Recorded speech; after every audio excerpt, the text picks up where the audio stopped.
올해 들어와서 계속되는 말씀은 다 연계성을 갖고 있습니다. 무슨 얘기인지 아시죠? 서로 연결되어 있다는 거고요. 두 번째는 상향성을 갖고 있어요. 점점 한 계단 한 계단 올라가는 말씀이란 얘기예요. 그러니까 우리가 오늘 말씀만 관심을 갖지 마시고 새 온단의 첫날 전했던 말씀, 주 안에 평안을 이루라 그랬잖아요. 세 가지 평안에 대해서 얘기했어요. 그것만 있으면 오래 사는데 불편함 없습니다. 그러니까 이 세 가지 평안이 여러분 삶 속에 온전히 이루어져야 이 경랑의 2025년도 은혜 가운데 우리가 무사하게 마지막 감사함으로 주 안에서 고백할 수 있는 12월 달이 올 줄로 믿습니다. 자, 두 번째 일을 첫 주에 말씀드렸던 거, 그 세 가지 평안을 온전히 이루려고 하면 기본적으로 해야 될 우리의 기본 본분이 있다는 얘기죠. 그게 뭐냐? 예배에 전념을 다하라는 거예요. 예배에. 그래서 전심을 다해서 하나님 앞에 좋은 예배자로 살기 힘쓸 때 앞서 얘기했던 세 가지 평안이 보장이 되는 겁니다. 중요합니다. 참 중요해요. 그러고 이제 지난주에 세 번째 시간으로 의미 있는 얘기를 했는데요. 그 예배자로서 꼭 가져야 될 것 중에 하나 하면 옛날에 구약시대는 그랬어요. 하나님 앞에 예물을 드릴 때 조건이 뭐냐면 흠없는 것으로 드렸다고 그랬어요. 결격 사유가 없다는 얘기죠. 그것처럼 우리가 예배에 충실한 것도 당연한 거지만 중요한 것은 내 안에 세상에 잡다한 것들이 없도록 우리가 세상을 부러워하거나 세상에 미련을 두지 말아야 될 줄로 믿습니다. 자, 오늘은 네 번째입니다. 얘기를 했어요. 믿음의 공력을 높이라 그랬어요. 이건 몇 단계 건너뛴 말씀인데요. 마음이 조급하니까 어쩔 수가 없습니다. 이제 우리가 믿음을 갖고 범사에 믿음을 적용하는데 여기 공력이란 말은 뭐냐면 열심입니다. 정성입니다. 우리의 노력입니다. 이거를 우리가 쌓아가는 게 중요합니다. 높인다는 말이 그래서 의미가 해요. 하나를 이룬 게 아니라 계속 매일 그것을 마치 저축하듯이 쌓아가는 삶이 필요한 걸 얘기해요. 그래서 오늘은 이 믿음에 대해서 얘기하려고 합니다. 여기 이념 개념부터 정리하고 들어갈게요. 사계절 중에서 봄은 지금 우리가 곧 봄이 다가오죠. 농부들에게 있어서 굉장히 중요한 시기 아닙니까? 왜냐하면 이제 1년 동안 해나가야 될 가장 중요한 농사가 시작되는 때가 봄이니까요. 그 농경시대의 시작이 바로 봄입니다. 그러나 이미 이전에, 그 봄이 오기 전에 부지런한 농부들은요, 그 모든 일을 진행하기에 필요한 모든 기본적인 걸 준비하는 겁니다. 지금 우리가 새해를 맞이하고 있는 요 시기가 농사꾼으로 말하면 그런 때와 같다는 얘기예요. 그 풍성한 추수를 위하여 기본적으로 그에 합하는 최적의 기경이라고 그랬어요. 기경이란 말은 갈아엎는다는 걸 의미하는 거예요. 밭을 갈아엎고 심도 깊게 해서 이 밭에 있는 모든 것들을 이제 정리해 나갑니다. 도론도 골라내고 지난해 뿌리박고 내렸던 잡초들도 이제 뽑아내고 이렇게 해서 가지런하게 최적의 밭을 준비하는 상태를 기경한다고 그래요. 그러고 난 다음에 이제 때가 이렇게 되면 적절한 때에 아주 합당하게 때를 놓치지 않고 파종을 하지요. 파종을 합니다. 그러니까 여기 영농이라고 하는데 영농 이거 무슨 얘기냐면 힘을 다해서 수고를 하는 거예요. 그런 과정들이 이제 건실하게 진행될 수 있는 때가 바로 이때잖아요. 마찬가지로 여기서 신년새해는 하나님 자녀된 자로서의 삶을 반드시 이루어가야 하는 것에 대해서 여기 연경이라고 그랬어요. 무슨 얘기냐면 두 개의 개념이 겹쳐지는 공간을 말해요. 지금 우리는 지난해 2024년이라고 하는 해는 물러갔고 이제 새로운 기회로 주어진 2025년 문턱을 돌아온 요 시점이잖아요. 지금. 그게 영경입니다. 그 다음에 연임이에요. 지난해 했던 일들에서 계속해서 우리는 기본적으로 이어가야 될 일이 있잖아요. 연대란 말은 뭐냐? 나 혼자만 아니라 내 주변에 있는 사람들 모두 함께 힘을 합쳐서 해나가야 될 일들이 올해도 여전히 우리 앞에 펼쳐져 있음을 믿습니다. 인정하시면 아멘. 자, 두 번째 보세요. 자, 그건 그렇다 치고요. 예, 문제는 같은 현실에서 우리가 살아간다 할지라도 우리 각 사람이 올해 2020년 한 해를 살고 난 다음에 거두어지는 결과들은 다 같지 않죠. 다 다르다. 이거예요. 그 삶에서 추수의 결과를 보면 사람에 따라서는 혹 100배, 혹 60배, 혹 30배 다를 수 있다. 혹이란 말이 뭐냐면 경우에 따라서는 이런 뜻이에요. 다시 말해서 정령 좋은 토양에다가 파종을 했다 할지라도 확연한 차이가 난다. 그랬어요. 물론 무조건 좋은 땅을 만들어야 되지만 좋은 땅이라고 해서 꼭 100배가 나가는 건 아니에요. 예, 좋은 땅에서만 열매를 맺죠. 옥토. 그러나 그 열매의 숫자는 사람마다 달라요. 어떤 사람은 100배를 거둔 반면에 어떤 이는 60배를 거두었고 어떤 이는 30배를 거두었다고 말씀하셨어요. 다시 말해서 정령 좋은 토양에다 다 파종했어. 열심히 살았어. 그럼에도 불구하고 차이가 나. 그 왜 그러냐 이거죠. 이는 여러 현실에 대해서 저마다 힘쓰고 애썼던 실력이 달라서 그런 거고 얼마나 노력을 했느냐, 공력을 들이느냐에 따라의 차이점이고요. 여기 여력이라고도 하고 이력이라고도 하는데요. 여력은 뭐냐? 힘쓰고 애쓰고도 여전히 내게 넉넉함에 남아있는 힘을 말하는 거예요. 그 여력이 남아있다 이런 말을 쓰지요. 꾸준히 노력하는 걸 멈추지 않고도 앞으로도 얼마든지 더 감당하겠다고 하는 마음의 상태가 있는 걸 말할 때 그 여력이 있다 그랬어요. 그것의 차이다. 그 가림이다 이런 말을 썼어요. 자, 오늘 우리가 함께 나누어야 될 이 본문의 말씀은 마태복음 13장입니다. 이게 참 중요한 건데요. 옆에 제가 설명했습니다만은 마태복음에는 예수님께서 아주 집중적으로 말씀하셨던 큰 강론이 있어요. 그 강하라고 해요. 그 강론이요. 5개가 있어요. 제일 첫 번째 큰 강하는 산상수훈이에요. 5장부터 7장에 나오는 내용입니다. 하나님의 백성들이 어떻게 사는 것인지에 대해서 쭉 설명하셨어요. 아주 멋있는 말씀들이 많죠. 그 가버나움 언덕바지에 행하셨던 말씀이에요. 두 번째가 뭐냐? 예수님이 제자들을 택하시고 난 다음에 그 제자된 자들이 살아가는 삶에 대해서 언급하신 것이 10장에 나와요. 그렇게 크게 긴 본문은 아닙니다만 아주 거기에 보면 중요한 핵심을 다 말씀하고 있어요. 그리고 이제 세 번째 강화가 바로 이 마태복음 13장이에요. 이 마태복음 13장은 첫 마디가 천국은 이렇게 시작해요. 하나님의 다스림을 받는, 하나님을 섬기는 백성들이 살아가는 삶은 이러하다 이런 뜻이에요. 여기는 7가지 비유가 있어요. 그래서 흔히 이걸 이름하여 비유의 장이다 이렇게 설명하기도 하죠. 그 다음에 이제 18장에도 역시 제4강화가 나오고요.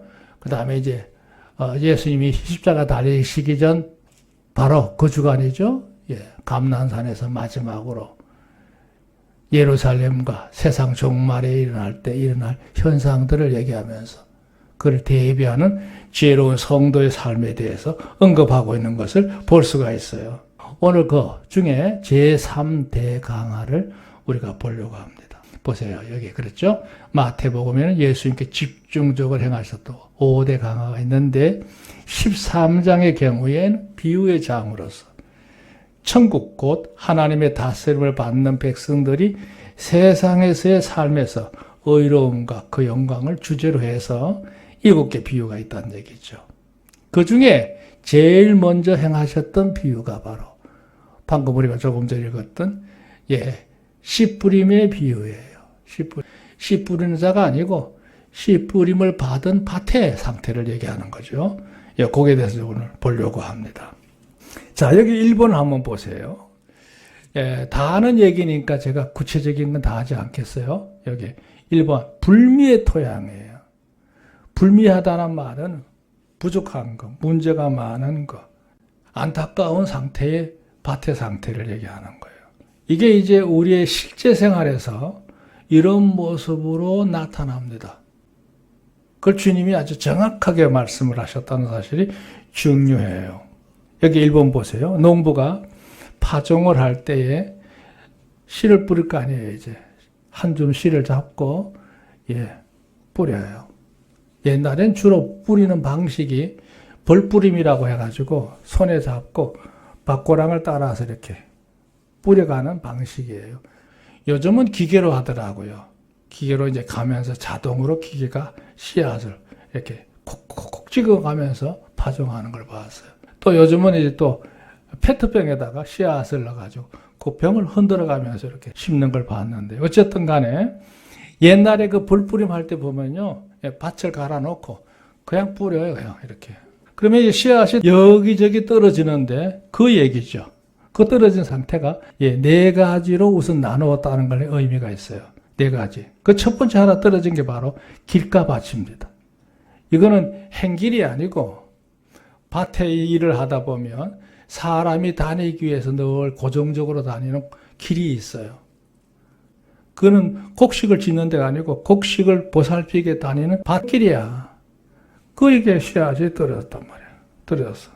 그럼 이건 무슨 마음이냐? 그 소위 말해 늘 사람들에게 시달린 마음이라고 말할 수 있어요. 네, 길과 같은 마음. 받아들이지 않는다는 얘기죠. 하나님의 진리와 복음이 사람들에게 전달되었을 때 나타난 제일 첫 번째 난관은 그런 거예요. 아예 그 배척하는 의식을 가지고 어떤 진리나 깨달음이 왔을 때 그걸 선뜻 받아들이지 않고 그냥 외면하는 경우들이 있다는 얘기예요. 그랬을 때 보세요. 그 씨앗 상태를 보니까 귓가에 떨어진 씨앗 같은 경우에 2번에 그랬죠. 얼마 되지 않아서 새들이 날아오더니 그걸 주워 먹어버렸어. 그러니까 씨 뿌림을 하는 곳에 새들이 항상 대기하고 있죠. 그러다가 씨앗에 밭에 떨어진 게 아니라 사람이 다니는 행길에 딱 떨어지니까 새들이 와서 날람 주워 먹어버렸어요. 그 새가 어떤 걸까요? 여기 제가 옆에 주보에도 간주에 물음표를 넣어놨는데요. 여기서 말하는 새, 영적으로 말하면 마귀다 뭐 이렇게 말하기도 하고요. 내 마음을 빼앗는 그 어떤 종류의 모습들, 뭐 유행일 수도 있고, 세상에 잡다 하는 어떤 일들일 수도 있고, 이런 것들이 있어서 내 마음에 그게 미처 자리를 잡을 수 없도록 방해하는 걸 말해요. 우리에게는요, 우리가 조심하지 않으면 언제든지 가장 좋은 것을 우리가 취할 수 있는 기회가 오지만, 방심하면 나도 모르는 사이에 그게 망각되어서 없어버려요. 누가 주워 먹어버려요. 그 새는 여러 형태의 종류라고 할 수 있어요. 그런데 이제 문제는 두 번째 같은 경우예요. 돌밭에 떨어졌어. 그 자체가 뭐냐? 흙이 심도가 얕기 때문에 씨앗이 딱 떨어졌을 때 흙으로 덮은다 하더라도 뿌리는 내리지만 이제 그게 싹이 올라와서 움이 터서 자라려고 하면 늘 햇빛을 마주해야 되잖아요.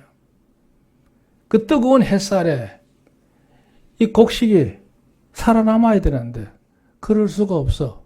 왜? 뿌리가 깊이 내려가지 못하니까. 공급원이 없는 거예요. 그 얇은 마음이야. 문제는 뭐냐? 그 바닥에 돌이 들어있어. 사람마다 여러 가지 돌이 마음에 있습니다. 잡다한 돌이. 내 천성적인 면에도 그런 부정적인 의식도 있을 수 있고요. 또 완고한 여러 가지 고집도 있을 수 있고요.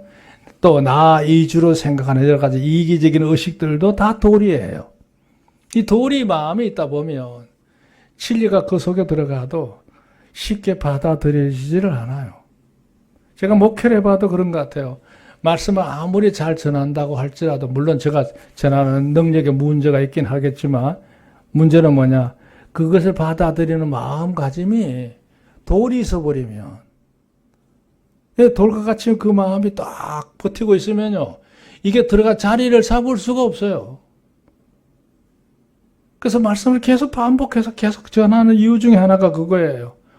혹시나 기회가 되면, 깨달음의 기회가 왔을 때 놓치지 말란 뜻이지요. 예. 그래서 하는 거예요.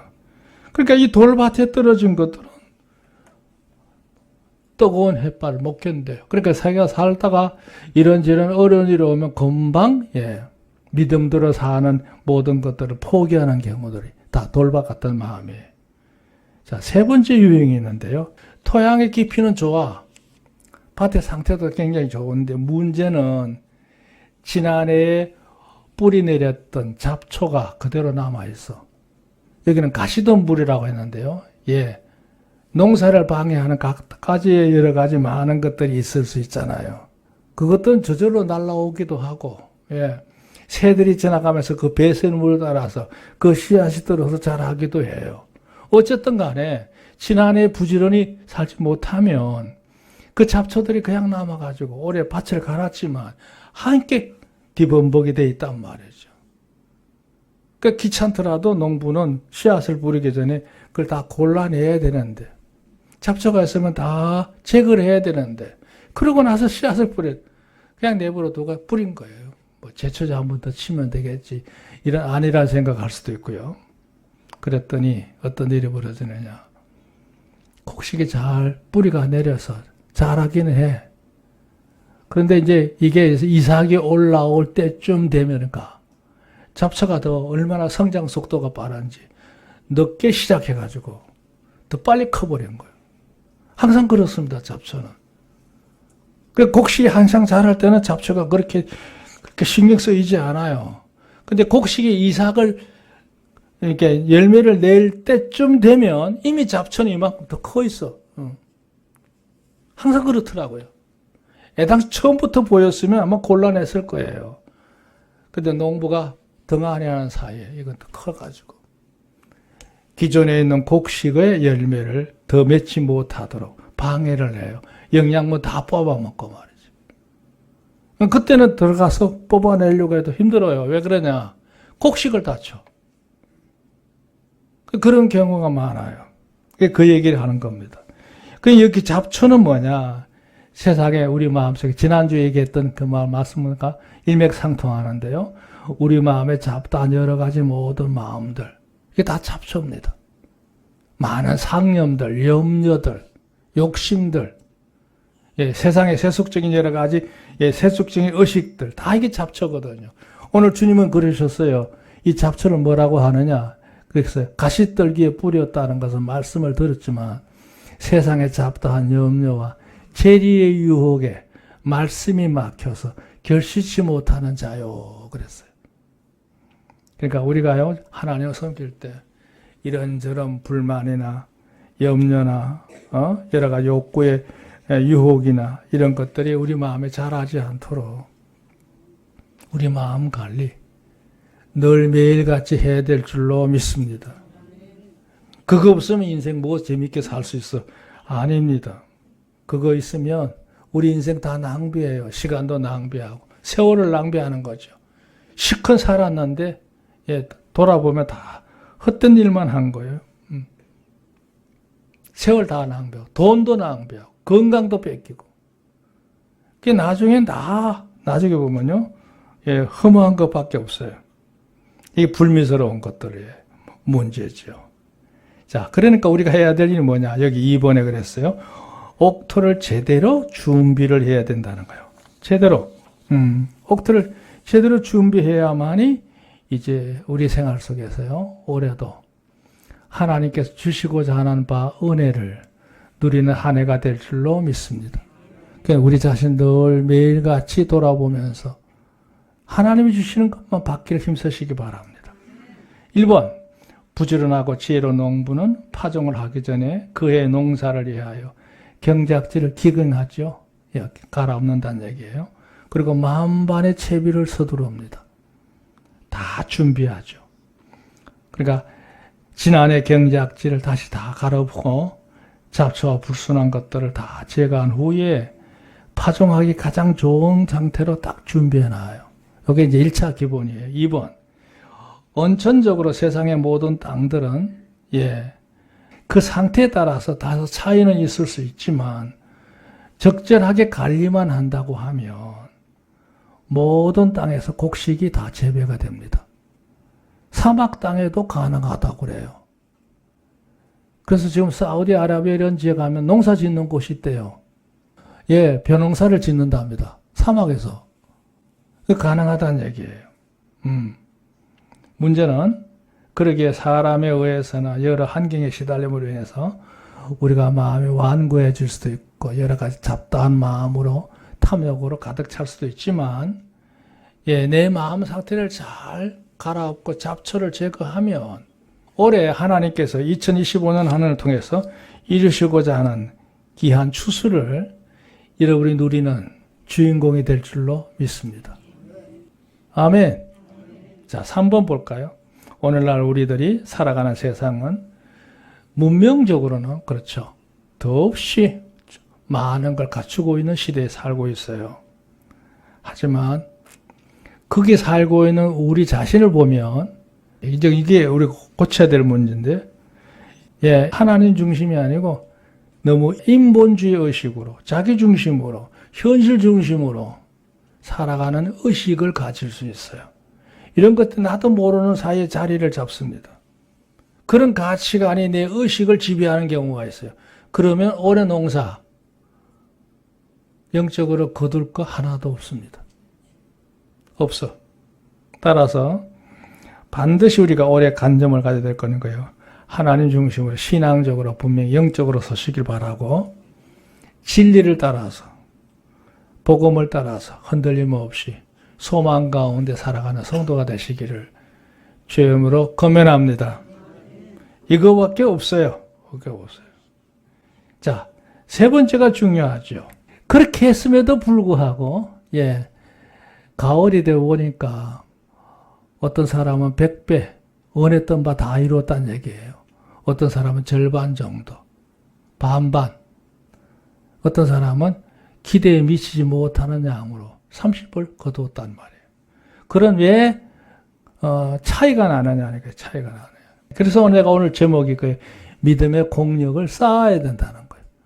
한 분으로 끝난 게 아니라 꾸준하게 인내심을 가지고 그 열매를 거둘 때까지 투자하지 않으면 절대로 좋은 열매를 거둘 수가 없지요.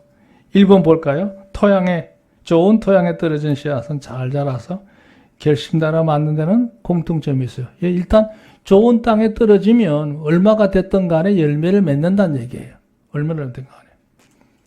뭐 160, 30으로 저마다 다를 수 있어요. 또 어떤 사람은 그런 얘기예요. 그렇게 차이가 나는 거는 아마 그 농사하는 사람들 하는 얘기예요. 씨앗에 따라서 어떤 건 100배를 거두는 것도 있고 어떤 건 60배 거두는 것도 있고 어떤 건 30배 거두는 것도 있답니다. 저도 이해를 해요. 뭔 얘기인지. 호박씨 하나를 심었는데 그 호박에서 100개 따겠어요? 못 따요. 10개만 따면 대단한 거지. 그러니까 종자의 종류에 따라서 거두어지는 성과량이 정해져 있다는 거지요. 그렇게 비유하는 일도 봤어요. 근데 그 얘기가 아니고 오늘 제가 하는 얘기는 똑같은 조건에서 똑같은 시기에 같이 파종을 해서 농사를 짓기 시작했는데 문제는 내가 거두는 논에서는 60밖에 안 나왔어. 근데 옆에서 나보니까 100이 나온 거야. 그럼 그 사람 땅이 더 좋은 거냐? 아니야. 똑같은 땅이야. 같은 조건에서 살았는데도 불구하고 각 논에서 나오는 소출을 보면 집집마다 다 달라요. 그 여러 가지 이해가 있어요. 뭐 병충해를 안 살폈다든지 뭐 잡초를 안 한다든지 물을 좀 덜 댔다든지 겨울고 나태하면 나태한 것만큼 소출이 줄어들 수밖에 없죠. 하나님이 하시는 일은 하나님이 하시는 일이고 농사꾼이 해야 될 일은 농사꾼이 해야 될 일이 있잖아요. 똑같은 거예요. 그게 따라 다 하는 거죠. 농부의 수고에 따라서 거기서 나오는 결과가 다른 거죠. 그래서 앞에 얘기했던 거예요. 농사를 짓는 실력이 있느냐 없느냐 실력에 따라 다르고요. 두 번째, 얼마만큼 열심을 가지고 꾸준히 공력을 들여냐에 따라서 결과는 다른 거죠. 당연히 다른 겁니다. 2번 볼까요? 그것은 기본적으로 저마다 차이가 오는 것이지만, 또 하나, 요게 이제 하나 넣었는데, 적시라는 말을 썼어요. 적시는 뭐냐면요, 예, 그 모든 씨앗은 반드시 뿌릴 때가 있어요. 아무 데나 뿌린다고 씨앗을 거두는 건 아니에요. 때를 놓치면 안 돼. 인생을 살아봐도 그래요. 예, 그 때가 있거든요. 때가 있어. 하나님께서 우리가 평생에 빈곤하거나 여러 가지로 나약하게 살지 않도록 그걸 하나님께서 우리로 하여금 가질 수 있는 기회를 주셔요. 기회를 주셔. 그 우리가 기도할 때 하나님 나로 하여금 세월을 아끼게 하옵소서 할 때 그 아낀다는 말이 뭐냐면 때를 놓치지 않는다는 뜻이에요. 그 때를 잘 하나님이 주신 대로 지혜롭게 처신하면 예, 우리 평생에 가난하게 살 일 없어요. 병약하게 살 일 없어요. 다 때가 있는 거예요. 때가 있어요. 한번 돌아보세요. 저도 한번 생각하고 돌아봤더니 이렇게 그때 내가 그 때를 놓치지 않았으면 내가 지금 돈방석에 앉아 있었을 텐데 그런 것들이 몇 개 있어요. 근데 그 때를 놓친 거야. 아마 우리 교회도 여기 짓지 않고 저쪽 어떤 10만도 쪽에 한쪽 좋은 곳에 교회를 아마 지었을지도 몰라. 그때 좀부터 내가 용기를 냈었으며. 근데 이것저것 자꾸 살피면서 이 사람 저 사람 상의하다 보니까 다 때를 놓쳐버린 거예요. 그 세월이 지나고 나서 보니까 그게 나한테 주어진 때였어요. 적시입니다. 적시. 그 다음에 적소라는 말이 있는데 이게 무슨 의미냐면 꼭 알맞는 자리란 뜻이. 그 자리, 그 토양에 맞는 종자가 따로 있어요. 거기다 심어야 소출이 많아지는 거예요. 그 다음에 여기 또 하나 있죠. 적정이에요. 적정이라는 말은 뭐냐면 올바른 노력, 올바른 수고, 올바른 대처를 해주는 거. 아주 적정하게. 거기에 모든 잘할 수 있는 보살핌을 의미하는 거예요. 그렇게 해야 비로소 그곳에서 놀라운 걸 이룰 수가 있죠.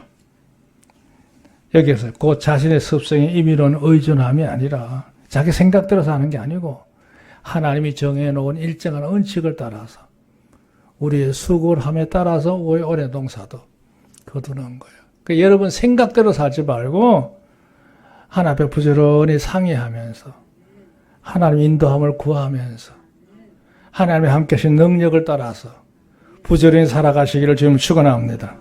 세 번째 한번 볼까요? 여기 하나님을 섬기는 성도들이 불변하는 말씀을 따라 믿음을 가지고 산다고 하지만 모두가 다 축복의 삶을 사는 건 아니다 이거예요. 왜 그러냐? 진정을 다한 마음가짐과 그 자세를 따라서 온청함 역사들이 결실이 사람마다 다를 수 있어. 그러니까 내가 해야 될 도리를 행하지 않고 무조건 하나님의 은혜만을 바랍니다. 그건 있을 수 없다는 얘기예요. 올해는요, 다른 거 없어요. 여러분의 모든 보험사에 하나님을 의지하는 믿음을 적용하시고 그게 노력하고 힘쓰고 열심을 가지는 성도가 되기를 축원합니다. 그건 절대 헛되지 않습니다. 그래서 올해는 하나님과 더불어 인생 농사를 잘 지으셔서 내가 생각했던 그 이상으로 혹 100배의 역사의 축복이 있기를 주님으로 축원합니다. 하나님께서 함께 하시기를 바랍니다.